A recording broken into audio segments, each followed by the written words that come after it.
सबको जय मसीह की। मैं अक्षय कुमार बाग। मैं आशा करता हूँ आप लोग भले और चंगे हैं हमारे प्रभु यीशु के अनुग्रह से।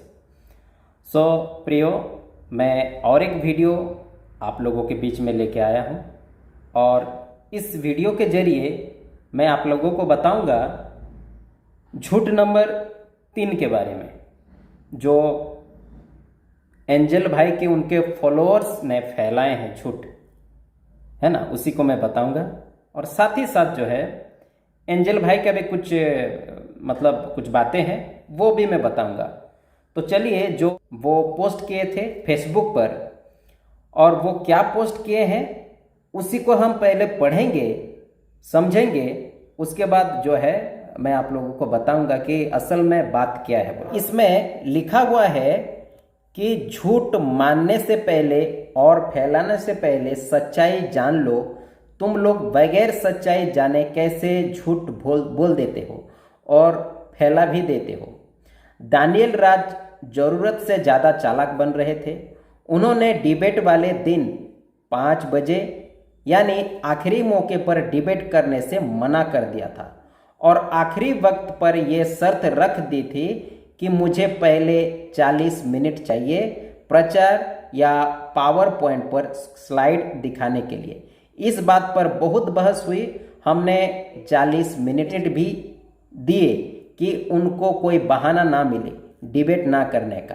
तो ये भाई साहब जो है कह रहे हैं कि आखिरी दिन यानी संडे के जो 5 बजे है ना, 5 बजे, क्योंकि संडे को पिछले जो संडे है ना, रविवार का दिन, पिछले रविवार का दिन में ये डिबेट हुआ था और उसी दिन 5 बजे जो है दानियल सर उनको 40 मिनट मांगे बोल के ये भाई साहब जो है ये पोस्ट कर रहे हैं।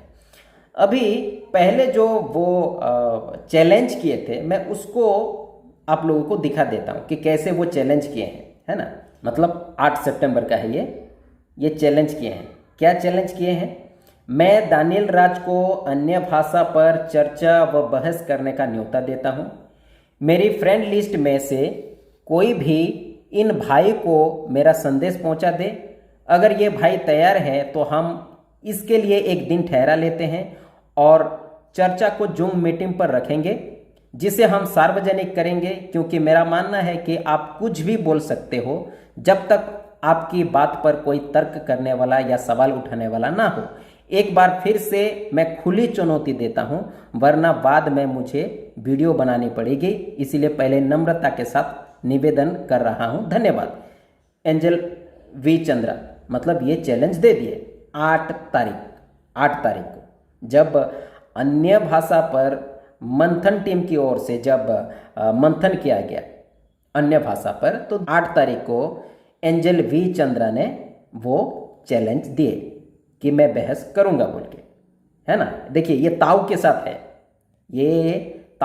है, हाँ मैं डिबेट करूंगा, मैं चैलेंज कर रहा हूं आपको, ठीक है। और एक जो है पोस्ट को देख लीजिएगा, उसमें क्या लिखा हुआ है। यहाँ पे लिखा हुआ है, दानियल राज भाई इतने ऑफेंडेड क्यों हो रहे हो? अभी चैलेंज आपने नहीं पर मैंने दिया है। रेडी में हमेशा रहता हूं। अभी मैं बोल रहा हूं कि टेक योर टाइम। डिबेट तो जरूर करेंगे। अगर आ सकते हो तो आओ, थोड़ा सोचो, वक्त लो और 1-2 दिन में बताओ। हमारी टीम दोबारा जल्दी कॉल करेगी, वरना तो फिर जूम जिंदाबाद। प्रभु जी ने चाहा तो डिबेट तो 100% होगी। तो कोई बंदा अगर आपको चैलेंज कर रहे हैं इस तरीके से, तो फिर वो तो अपनी तैयारी में रहेंगे ना, है ना। देखिए ये डिबेट के लिए चैलेंज दिए, पहले तो बोलते हैं कि बहस हम करेंगे, अब यहां पे देखिए बोल रहे हैं कि सोचो, वक्त लो, है ना, 1-2 दिन में बताओ। तो अगर कोई बंदा ऐसे ही मैसेज करके अगर किसी को चैलेंज करेगा तो वो तो अपना तैयारी करेगा। तो उस 40 मिनट का समय बोल के वो का जो चैनल में है ना, ये 2 संडे तक, मतलब डिबेट होने के पहले 2 हफ्ता बोलेंगे, 2 वीक्स, 2 हफ्ता जो है ना, इसी चीज को बोल रहे थे, सबके सामने रख रहे थे। क्या रख रहे थे? दोनों पक्षों को 40-40 मिनट दिया जाएगा ओपनिंग स्टेटमेंट का, फिर रिबेटल होगा, फिर क्लोजिंग स्टेटमेंट होगा, है ना, इसी तरह होगा। तो ये अपने तैयारी के साथ जो है ना डिबेट करने के लिए ये सामने आए थे कि मैं बोलूँगा, क्योंकि वो चैलेंज किया है। और किस तरह चैलेंज किया है देख लीजिएगा। सोचो, ये लीजिए, सोचो, डिबेट तो जरूर करेंगे, अगर आ सकते हो तो आओ, थोड़ा सोचो, वक्त लो और 1-2 दिन में बताओ। तो मैं बोलना चाहूँगा, सर ने सोचे, वक्त भी लिए, है ना, और आपको बताए कि मैं 40 मिनट लूँगा, है ना, 40 मिनट लूँगा। यहाँ पे बोले थे ना, आप खुद ही बोले थे कि सोचो, वक्त लो, 1-2 दिन में बताओ। तो बताए आपको, अच्छी तरह से सोचे कि सामने वाला बंदा जो है ना मुझे चैलेंज कर रहा है, तो मैं इसको अच्छी तरह से उसको चैलेंज का मैं मतलब उसके साथ मैं डिबेट करूंगा बोल के वो अपना तैयारी किए हैं कि मैं 40 मिनट का तक मैं बोलूंगा। स्लाइड बनाए, तैयारी किए, उसके बाद उनको बोले, और जब उसी दिन बोलते हैं तो बोल रहे हैं कि नहीं हम 40 मिनट नहीं देंगे। ये क्या बात है? आप बोल रहे हो यहाँ ताव के साथ, हैं, बड़े ताव के साथ बोल रहे हैं, सोचो, वक्त लो, 1-2 दिन में बताओ। तो 1-2 दिन लिए दानियल सर, 1-2 दिन लिए, सोचे और आपको बताएं। बाद में ये भाई साहब बोल रहे हैं कि नहीं, उसी दिन में हमें बोले कि 40 मिनट हम लेंगे, लेकिन हम कैसे देते, ये देखिए, है ना, उसी दिन हमें बताए 5 बजे कि 40 मिनट। तो फिर आप चैलेंज, ऐसे चैलेंज देते क्यों हो? चैलेंज देते क्यों हो भाई साहब? अगर ऐसा है तो आप ऐसे लोग चैलेंज मत दीजिए, है ना। अगर कोई बंदा को अगर चैलेंज देते हैं ना, वो अपना पूरा तैयारी करता है, और ऐसे आप नहीं बोल सकते कि आपको यही नहीं बोलना था, ऐसे समय नहीं लेना था। ये क्या बात है?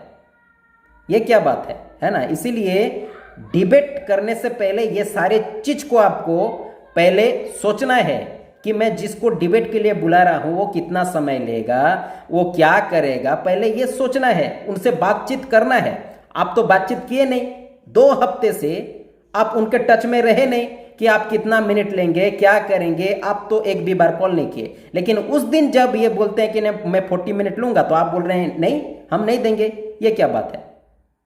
तो आपको नहीं लिखना था ना कि सोचो नहीं लिखना था। ये लिख के ही उनको आप 40 मिनट जो है ये करने का मतलब लेने का आप उनको दे दिए मौका, है ना। उनको बोल दिए वक्त लो, देखिए सोचो, वक्त लो, 1-2 दिन में बताओ। ये इसको क्या बोलेंगे? ये मतलब बड़े ताव के साथ, है ना। ऐसे नहीं होता है भाई, ऐसे नहीं होता है। इसीलिए कभी भी किसी को अगर डिबेट के लिए अगर चैलेंज कर रहे हैं ना, तो पहले सोचिए। जो डिबेट के बारे में मैं 2 वीडियो बनाया हूँ, वहाँ पे आप 40 मिनट दिए बोल के, वो आपकी ही वीडियो से और दानियल सर के वीडियो, ये दोनों वीडियो से मैं प्रूफ कर दिया कि आप झूठ बोल रहे हैं। ये इस बात को जब मैं रखा 2 वीडियो में, तो आपके जो फॉलोअर्स हैं, बाप रे, मैं मान गया ऐसे फॉलोअर्स को, ऐसे ऐसे कमेंट्स कर रहे हैं मुझे, है ना, कि ये काला घोड़ा है, ये काला घोड़ा काला काला बातें बोल रहा है बोल के। ये काला बातें है क्या? आपके सामने ही मैं रख रहा हूं मेरे भाई लोगों, है ना। आपके अनुसार मैं काला हूं, काला घोड़ा हूं, लेकिन मैं आपको भाई बोल रहा हूं भाई बोल रहा हूं, है ना। अभी इस पे चलते हैं कि जवाब दे पाया या नहीं दे पाया। ये भी झूठ है ना। आप लोगों के जो फॉलोअर्स हैं उनका ये झूठ है। बोल रहे हैं कि नहीं दानियल राज जो है जवाब नहीं दे पाया। तो अब मैं वीडियो चला के ही आप लोगों को मैं बताना चाहता हूं, ठीक है। आइए वीडियो देखते हैं, उसमें जवाब दिए हैं या नहीं दिए हैं। ये रबा रबा आपके हिसाब से जिब्रिश है या ग्लोसार? प्लीज एक बात बता दीजिए आप। मेरे हिसाब से जिब्रिश है, और आप जो बोलते हो ना वो जिब्रिश है। अब आप मुझे इतना बता दीजिए कि जो अन्य भाषा चेलों को मिला था उसका रीजन क्या था? पौलुस जो कह रहा है कि मैं तुम सबसे ज्यादा अन्य भाषा करता हूं, बोलता हूं, उसको उस अन्य भाषा को देने का रीजन क्या था? फिर मैं आपको इसी का जवाब आपको अभी दे दूंगा। आपकी बाइबल नॉलेज को ठीक करो। पौलुस ने नहीं कहा, जी जी बिल्कुल, आप पौलुस ने बताइए। नहीं कहा। आप मेरी बाइबल नॉलेज ठीक मुझे बता दीजिए वही प्लीज। कर रहा हूँ। जी जी करिए। आप जब पढ़ोगे ना 1 कोरिन्थियन चैप्टर 14 वर्स 18 पढ़ लीजिए। उसने जी, जी। भाषा नहीं कहा, उसने कहा मैं तुमसे सबसे ज्यादा अधिक शब्दों में बात करता हूँ। अच्छा ओके, शब्दों में बात करता हूँ, in अन्य words। भाषाओं में बात नहीं करता मैं। इन वर्ड्स, हाँ इन वर्ड्स, इन शब्द वर्ड्स, शब्द। ठीक। पास्टर इमैनुअल जी आप पढ़ दीजिए। अच्छा मैं पढ़ दूं, ओके ठीक है, मैं पढ़ देता हूँ। पहला कुरिन्थियों 14 अध्याय वचन 18 लिखा है, मैं अपने परमेश्वर का धन्यवाद करता हूँ कि मैं तुम सबसे अधिक अन्य अन्य भाषा में बोलता हूँ। आगे पढ़िए सर, आगे पढ़िए ना। अच्छा आगे पढ़े। परंतु कलीसिया में अन्य भाषा में 10,000 बातें कहने से यह ओके, मुझे बस और भी बस अच्छा जान बस पड़ता बस है। बस बस बस कितनी बातें बोली मैंने। जितने दर्शक है वो भी सुनो। मेरा स्टेटमेंट अभी भी वही है। पौलुस कहता है मैं 10,000 शब्द, 10,000 शब्द। अब आपको बताता हूँ वी चंद्रा जी, जी आपको बोलिए। शायद मेरे बारे में नहीं पता है, आपको जी। बताता हूं मैं। आपको जी। बताता हूं कि उसने जब शब्द का जिक्र किया है, आपको पता होगा Genesis chapter 11 verse from 1 onwards, वहां लिखा है कि एक भाषा एक बोली। इंग्लिश में लिखा है 1 लैंग्वेज एंड 1 स्पीच। 1 स्पीच का मतलब होता है बहुत सारी भाषा नहीं, एक भाषा जिसकी वो स्पीच है। अगर आप हिंदी में टमाटर कहते हो तो हिंदी भाषा आ गई, अगर आप टमाटो कहते हो तो इंग्लिश भाषा आ गई, अगर आप टमाटा कहते हो तो मराठी भाषा आ गई। आप बाकी पंजाबियों का नहीं पता मेरे को, ध्यान से सुनिए। तो पौलुस कहता है कि कलीसिया में, आगे का पढ़िए इमैनुअल जी, आगे का पढ़िए।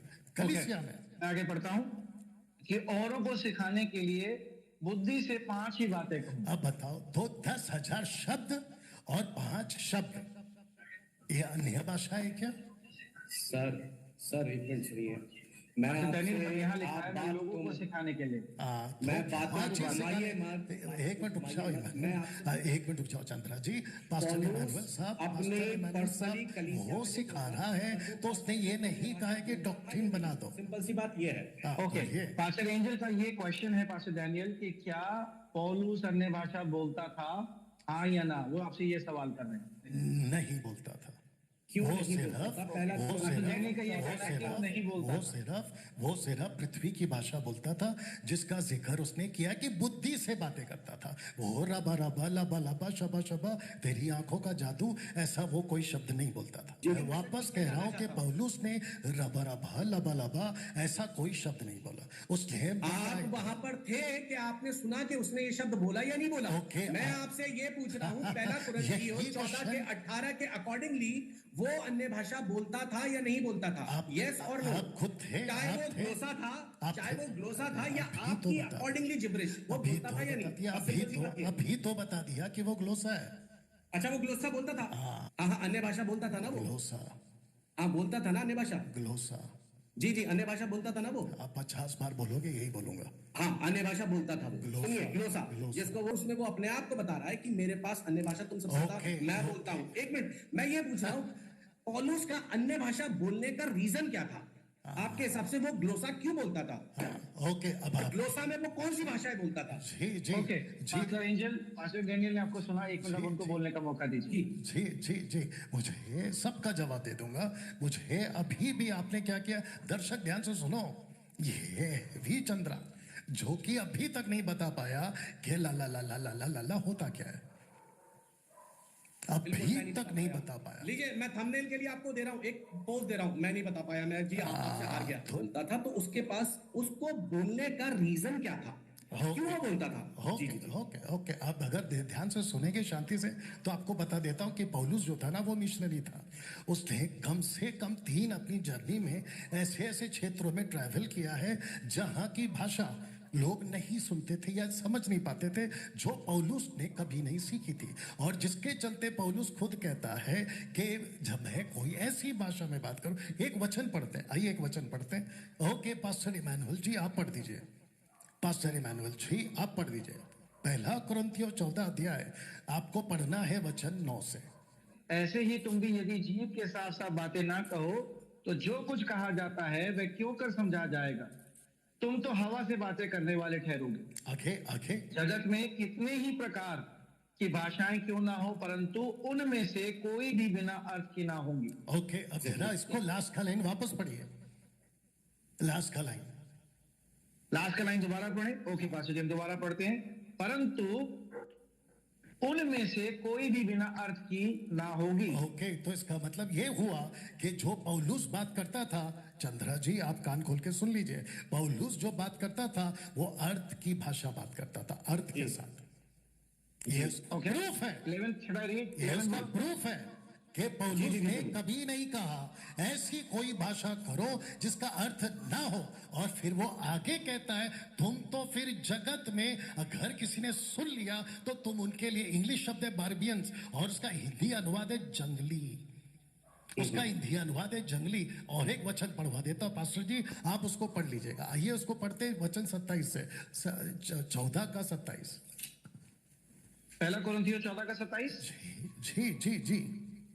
यदि अन्य भाषा में बातें करनी हो तो दो दो या बहुत दो तीन जन बारी बारी बोले और एक व्यक्ति अनुवाद करे। ओके, तो इसका मतलब ये हुआ कि वो ग्लोसाई है।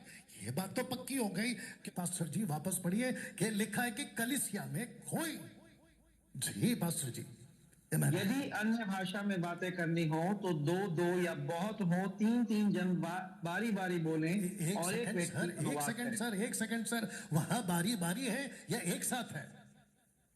बारी बारी। ओके, आजकल चर्चों में इनकी खुद की सभा में 2-3 क्लिप देखी मैंने जहां सबके सब बात कर रहे हैं। जी, अभी इनको पूछूंगा, जब पूछना होगा तो इनको पूछूंगा कि फिर वो कौन सी भाषा है। इन्होंने पूछा पौलुस कौन सी बात करता है, तो पौलुस अर्थ की भाषा बात करता है जिसको कहते हैं विद अंडरस्टैंडिंग। फिर आगे पढ़िए पास्टर जी, आगे पढ़िए। आपको बहुत टाइम हमने पहले दे दिया था, आप प्लीज इसे ब्रीफ में बताना शुरू करें। आप ऑलरेडी प्रचार करेंगे तो इतना टाइम मेरे पास भी नहीं है और औरों के पास भी नहीं है, दूसरों को भी टाइम दीजिए प्लीज सर। आपको स्टार्टिंग में हमने बहुत अच्छा टाइम दे दिया। आप क्वेश्चन कर रहे हैं, आपको पूछ रहा था, आपने नहीं बोला। आप पूछने के बजाय, आपका जवाब रखने के बजाय आप क्वेश्चन कर रहे थे। फिर आपको क्यों नहीं लगा कि मुझे टाइम चाहिए? तो क्वेश्चन क्यों करते हो? अपनी बात अच्छा, मैं रखिए। 28वां वचन एक बार पढ़ता हूं। परंतु यदि अनुवाद करने वाला ना हो तो अन्य भाषा बोलने वाला कलीसिया में शांत रहे और अपने मन से और परमेश्वर से बात ऐसे क्यों सर? आजकल तो पेंटिकोस्टल में खूब बात चलती है, फिर ये लोग सीखते क्यों नहीं है? चुप रहना। तो वापस बता दूं चंद्रा जी, पौलुस जो बात करते थे वो अर्थ वाली होती थी, समझ वाली होती थी, लेकिन वो जो बात करते थे, ये मैं मानता हूं, जो कि मैं स्लाइड में दिखा चुका हूं, अलौकिक भाषा परमेश्वर देते थे। तो अगर अन्य भाषा इन लोगों पे इसलिए उतरा और ये इसलिए बोलते थे कि ये जाति जाति में जाकर अन्य भाषा में प्रचार करें, ना कि इसलिए कि स्पिरिचुअल एडिफिकेशन होए, तो ये ऐसी जगहों पर अपनी मिशनरी जर्नी में क्यों नहीं गए, इंक्लूडिंग पॉलुस, इंक्लूडिंग पीटर, इंक्लूडिंग जॉन, जहां पर यूनानी भाषा बोली ही नहीं जाती थी। तो मेरा सिंपल सा पॉइंट यह है कि अन्य भाषा प्रचार करने के लिए नहीं दी गई। सिंपल सा मेरा पॉइंट यह है, अन्य भाषा हमारी परमेश्वर के साथ वार्तालाप करने के लिए दी गई है। ये भाई साहब कहते हैं कि अन्य भाषा का जो दान है वो प्रचार करने के लिए नहीं दिया गया है,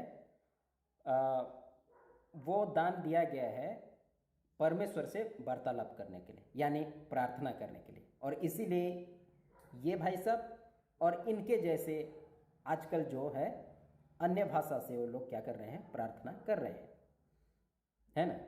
अगर इसको, अगर इनकी बातों को अगर 1 मिनट के लिए भी हम मानेंगे कि अन्य भाषा से प्रार्थना करना है, तो फिर पुराने नियम में ये दान क्यों नहीं दिया गया?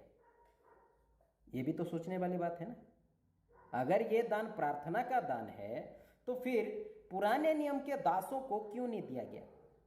तो मूसा क्यों उनको नहीं लिखे या उनको क्यों नहीं बताए कि आप याजक अति पवित्र स्थान में जाओगे तो इस भाषा से आप क्या करना है, आप बात करना है, यानी प्रार्थना करना है? वो नहीं लिखे। वो छोड़िए, आगे जितने भी दास हैं, वो यशाया, यिर्मयाह होने दीजिए, यशाया होने दीजिए, दानियल होने दीजिए, है ना, मलाकी तक कोई भी इस अन्य भाषा के दानों से प्रार्थना नहीं किए। ये मेरा सवाल है, क्यों? अगर ये भाई साहब कहते हैं कि अन्य भाषा का दान प्रचार करने के लिए नहीं दिया गया है, ये प्रार्थना करने के लिए दिया गया है, तो फिर पुराने नियम में क्यों नहीं दिखता है? पुराने नियम में क्यों इस दान से प्रार्थना क्यों नहीं करते? आपके पास जवाब है? अगर हम पढ़ेंगे पहला कुरिन्थियों के पत्री उसका 14 अध्याय का, अगर हम 14 अध्याय का पहला वचन से अगर पढ़ेंगे तो वहीं पे इस प्रकार लिखा हुआ है, प्रेम का अनुकरण करो और आत्मिक वरदानों की भी धुन में रहो।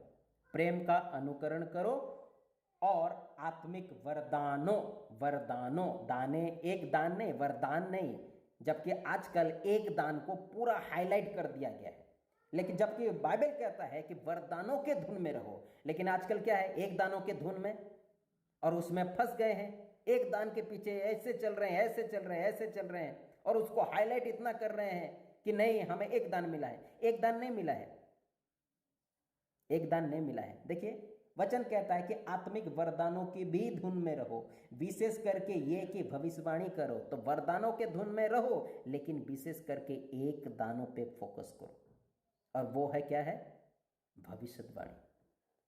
और जिसको हम हिंदी में भविष्यवाणी कहते हैं, वो इंग्लिश में लिखा हुआ है फोर्थ टेलिंग, या एक व्यक्ति को सामने रख के उसको बोलना, है ना, सामने वाला बंदे को बोलना। फोर्थ टेलिंग परमेश्वर देता था और ये लोग बोलते थे, क्योंकि ये जो कैनन है यानी शास्त्र, पवित्र शास्त्र पूरा नहीं हुआ था, सबके पास ये शास्त्र नहीं रहता था, तो उस समय परमेश्वर जो है ना उसी व्यक्ति से बात करता था और वो लोगों को बताता, है ना। परमेश्वर बोलता था और वो बोलता था, उसी को बोलते हैं फोर्थ टेलिंग, है ना। तो पौलुस कह रहे हैं कि विशेष करके भविष्यवाणी करो।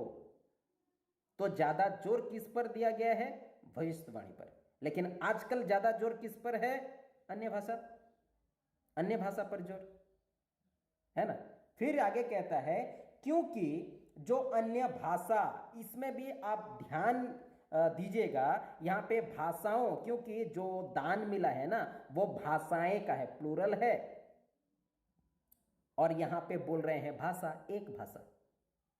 यही तो दिक्कत है, ये तो गड़बड़ है ना। यहां पे लिखा है भाषा में बातें करो, तो लिखा हुआ है क्योंकि कौन वो कुरिन्थियों के लोग जो ये सब गड़बड़ कर रहे थे, एक ऐसी भाषा से बोल रहे थे जिसको ना खुद समझ पा रहे थे और ना ही सुनने वाला बंदा समझ पा रहा था। और इसी का कॉम्प्लेन जो है ना, ये कुरिन्थियों की मंडली से एक जो खलोए के घराने के बोल के लिखा हुआ है, उसी वचन को भी पढ़ लेते हैं, उसके बाद इसको मैं आप लोग को मैं बताऊंगा। वो लिखा हुआ है पहला कुरिन्थियों के पत्री उसका पहला अध्याय का उसका 11वां वचन अगर पढ़ेंगे ना, 11वां वचन, क्योंकि हे मेरे भाइयों, खलोए के घराने के लोगों ने मुझे तुम्हारे विषय में बताया है कि तुम में झगड़े हो रहे हैं। तो कुछ लोग ऐसे थे जो दानों को लेके, है ना, प्रार्थना को लेके, विश्वास को लेके, है ना, विवाह को लेके, कई सारे ऐसी समस्याओं को लेके झगड़ रहे थे, है ना। मैं उसका बात सुनूंगा, मैं उसका बात सुनूंगा। इसीलिए पौलुस और भी जिक्र यहां पे करता है, वो कहता है कि मेरे कहने का अर्थ यह है कि तुम में से कोई तो अपने आप को पौलुस का, है ना, तो वहां पे विभाजन हो गया था। कुछ लोग कहते थे कि हम पौलुस के हैं, फिर लिखा हुआ है कोई अपोलोस का, तो कुछ लोग कहते थे कि हम अपोलोस का जो है शिक्षा को मानेंगे। फिर कहते हैं कि कुछ कहते हैं कि हम कैफा का है, मतलब पतरस का है। फिर लिखा हुआ है तो कोई मसीह का। देखिए 4 ग्रुप वहां पे निकल गए, कितने, 4 ग्रुप। एक कहता है पौलुस का, एक कहता है अपोलोस का, एक कहता है कैफा का यानी पतरस का, एक कहता है मसीह का। यानी ये 4 ग्रुप वाले 4 शिक्षा को मानने वाले हो गए। मतलब हम पौलुस की बातों को मानेंगे, कुछ कहते हैं कि हम अपोलोस की मानेंगे, कुछ कहते हैं कि हम कैफा का मानेंगे यानी पतरस का मानेंगे, और कुछ कहते हैं कि हम मसीह का मानेंगे। तो कितना ग्रुप वाले हो गए, 4 ग्रुप वाले, है ना। एक कहते हैं कि हम इसको मानेंगे, एक कहते हैं उसको, यानी शिक्षा बढ़ गया है वहां पे। तो कुरिन्थियों की मंडली में कुछ लोग जो है एक भाषा को बोलते जा रहे थे, ना उनको समझ आ रहा है और ना सुनने वाले को समझ आ रहा है। तो ये जो गड़बड़, ये जो समस्याओं को खलोए के घराने, लिखा हुआ है खलोए के घराने के कुछ लोग जो है पौलुस को बता दिए कि पौलुस जी यहाँ पे कोरिन्थ में ऐसी समस्याएं हो रही है। कौन कौन सी समस्या, उसको भी मैं बताता हूं आपको। आप अगर ये जो कोरिन्थ की मंडली को जो लिखा हुआ पत्री के उसके भूमिका को, हिंदी बाइबल देख लीजिएगा, हिंदी बाइबल में पूरा डिटेल दिया गया है कि ये कोरिन्थ की मंडली को क्यों लिखा गया है बोल के, है ना।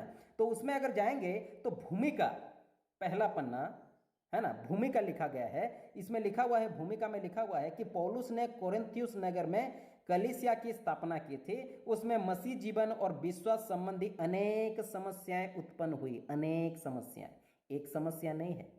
तो कोई भी पत्री आप लोग पढ़ते हैं ना, पहले उस पत्री को क्यों लिखा गया, क्या समस्याएं थी उस कलीसिया का, पहले उसको पहले अच्छी तरह से जान लीजिए, उसके बाद पत्री को पढ़ेंगे ना तब आपको पता चल जाएगा, है ना।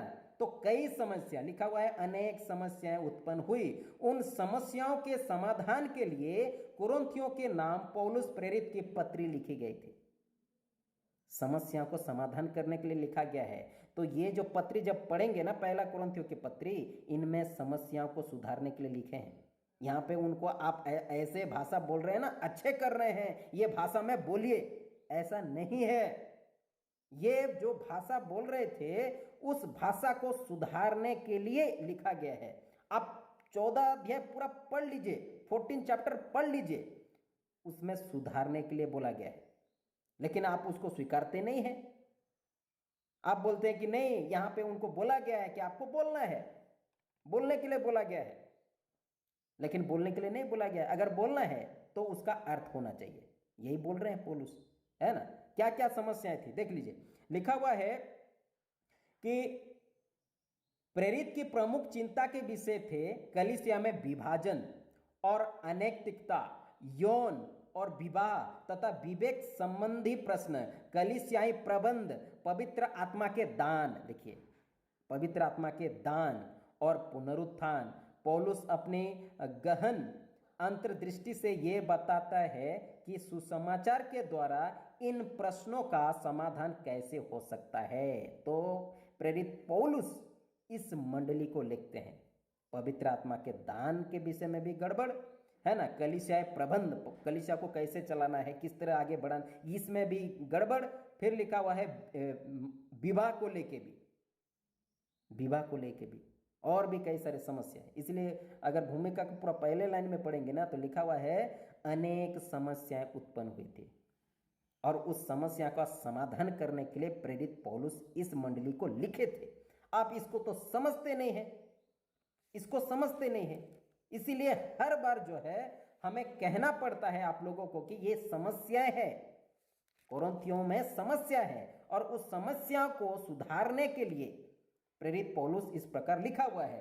तो यहां पे कुछ लोग जो है, फिर से हम आ जाते हैं 14 चैप्टर, है ना, 14 चैप्टर में आ जाते हैं। तो 14 चैप्टर में 14 चैप्टर का दूसरा जो वर्ष है, दूसरा वचन है, क्योंकि जो, तो उनमें जो लोग बोल रहे थे ना, तो उसको सुधारने के लिए वो जो बोल के लिखता है, क्योंकि जो अन्य भाषा में बातें करता है वो मनुष्य से नहीं परंतु परमेश्वर से बातें करता है ना। तो उन लोगों में कुछ ऐसे बोले होंगे जो खलोए के घराने जब इनको लिखते हैं उनका समस्याओं को, तो खलोए के घराने के लोगों को भी ये लोग बोले होंगे कि नहीं, हम लोगों से नहीं बोल रहे हैं, हम लोगों को नहीं बता रहे हैं, हम तो वो परमेश्वर से बातें कर रहे हैं, इसीलिए हमारे बातें किसी को समझ में नहीं आता है, ये तो हम परमेश्वर से बातें करते हैं। तो उसी चीज को पौलुस को बोले और पौलुस उसी तरीके से उनको समझाने की कोशिश कर रहे हैं कि परमेश्वर से बातें करता है, इसीलिए कि उसकी बातें कोई नहीं समझता, क्योंकि वो भेद की बातें आत्मा में होकर बोलता है। तो वो उनकी तरफ से लिख के उनको समझाने की कोशिश कर रहा है कि तुम कहते हो कि हम परमेश्वर से बातें कर रहे हैं, इसका कोई नहीं समझता। अगर इसका कोई नहीं समझता, अन्य भाषा का मतलब जो बोल रहा है उसका अगर कोई नहीं समझता, तो आगे का वचन अगर पढ़ेंगे तो उसमें क्यों पौलुस लिख रहे हैं कि इसको समझना है बोल के? खुद के बातों पे विरोधाभास करेंगे क्या? एक जगह बोलेंगे कि इसको नहीं समझना है, एक जगह बोलेंगे इसको समझना है, ये क्या है?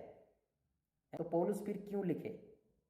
आगे को मैं पढ़ूंगा, है ना। वहां पे पौलुस क्यों लिखे कि समझना है, कैसे समझाया जाएगा, समझना है बोल के क्यों पौलुस लिखे, क्यों लिखे? अगर इसको नहीं समझना था तो वहां पे क्यों लिखे? यहां पे भी नहीं समझना, वहां पे भी नहीं समझना, यही बात लिख देते। आगे क्यों लिखे वो?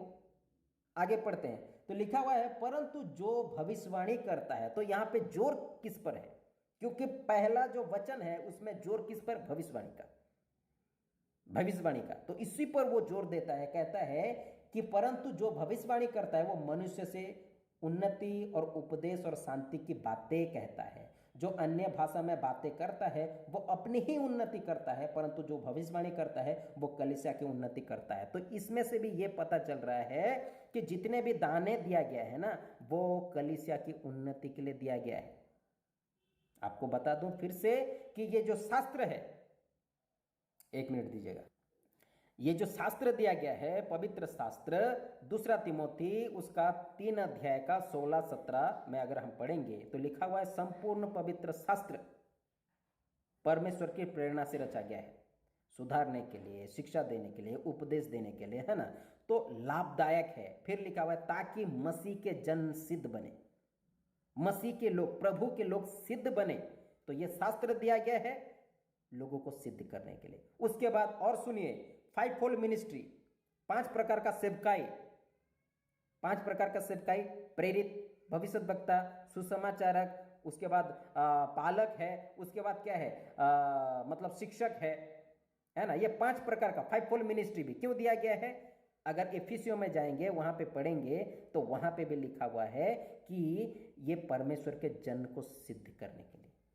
तो शास्त्र भी दिया गया है सिद्ध करने के लिए, 5-fold मिनिस्ट्री भी दिया गया है लोगों को सिद्ध करने के लिए, वैसे ही दान भी दिया गया है लोगों को सिद्ध करने के लिए। तो लोगों के लिए दिया गया है। लेकिन इस कोरिन्थियों की मंडली के लोग जो है ना, वो खुद कह रहे थे कि हम बोल रहे हैं, हम मतलब हमें ये मिला है, मतलब खुद की उन्नति कर रहे हैं।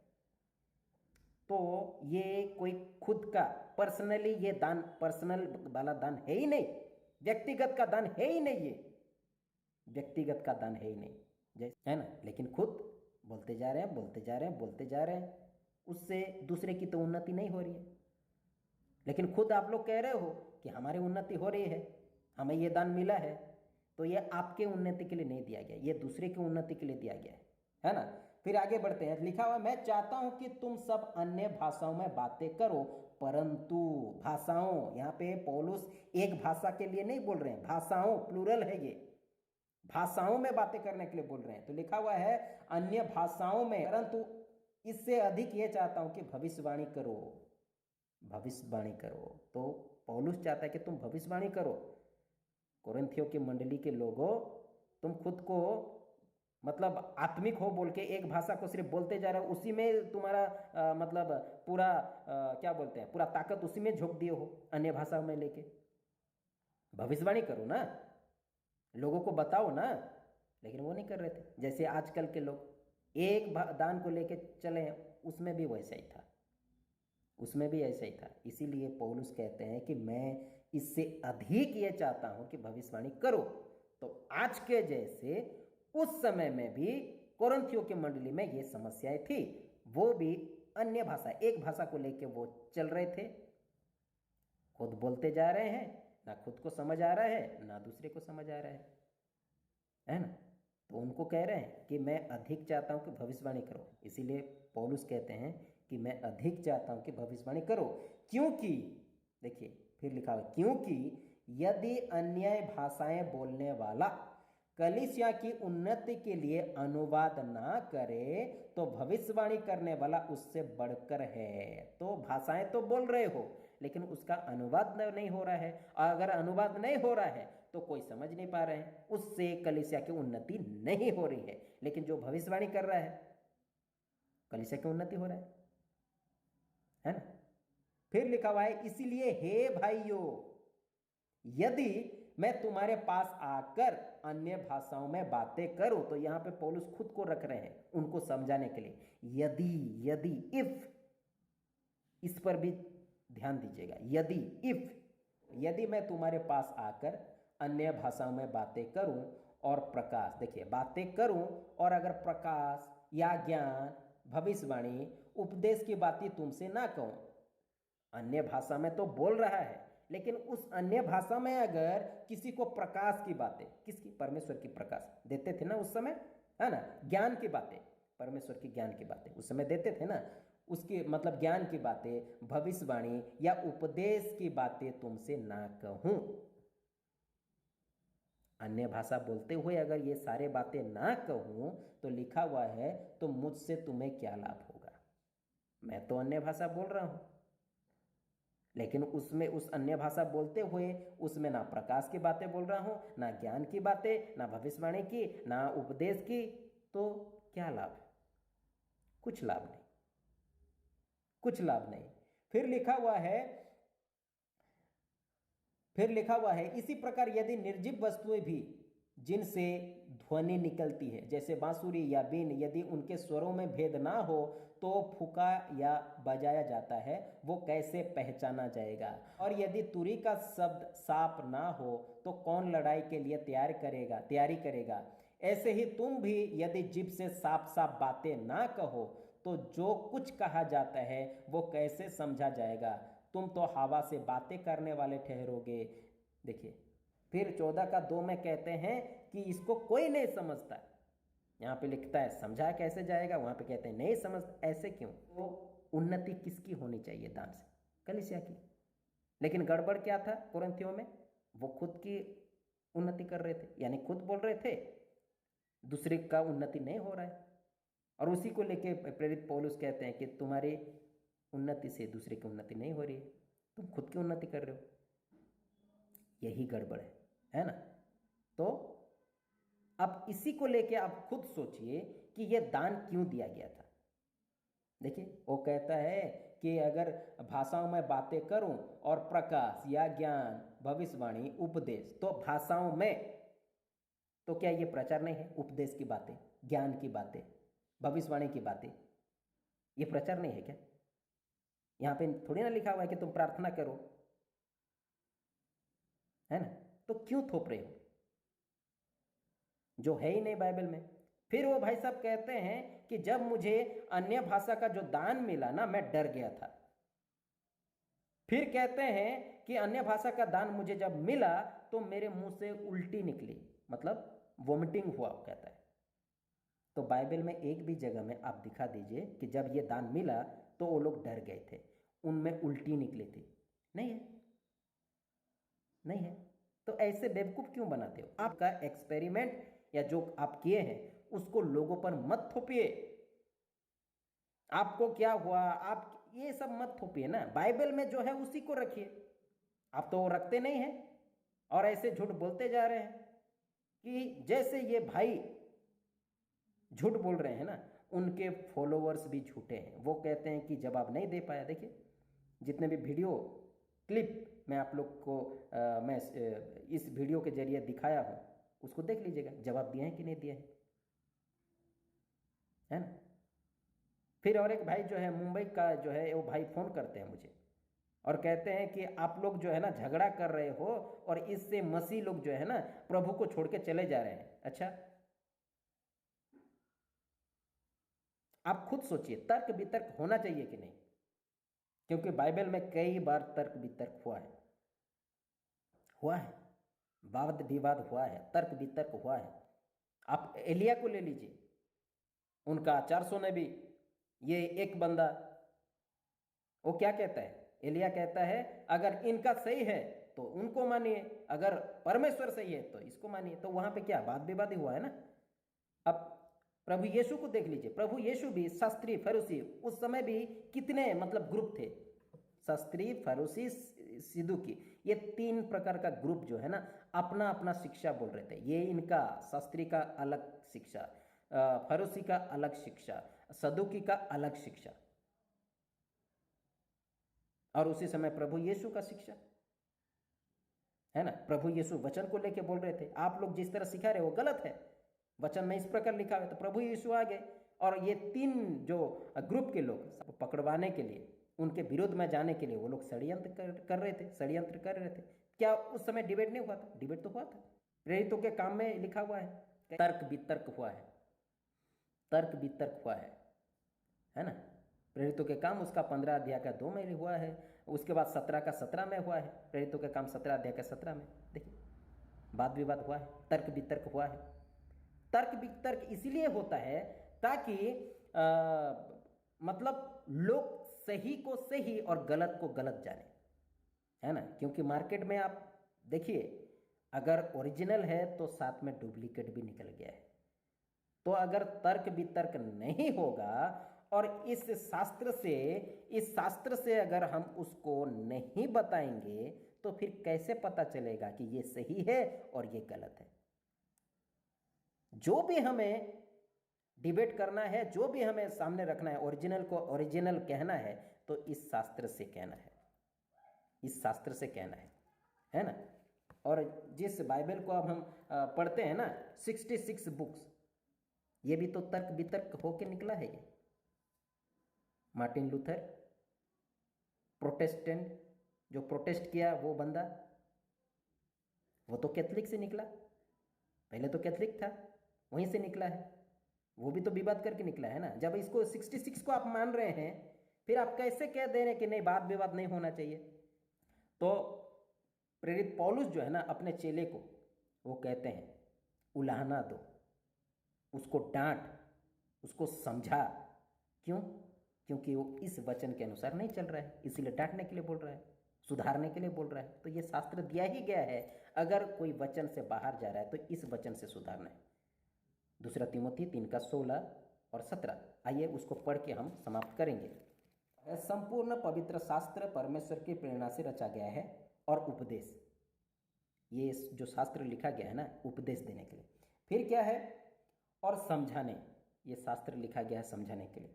फिर क्या है? और सुधारने, करेक्शन करने के लिए। अगर कोई मसीह में होके अगर गलत रास्ता में जा रहा है तो उसको सुधारना है। किससे?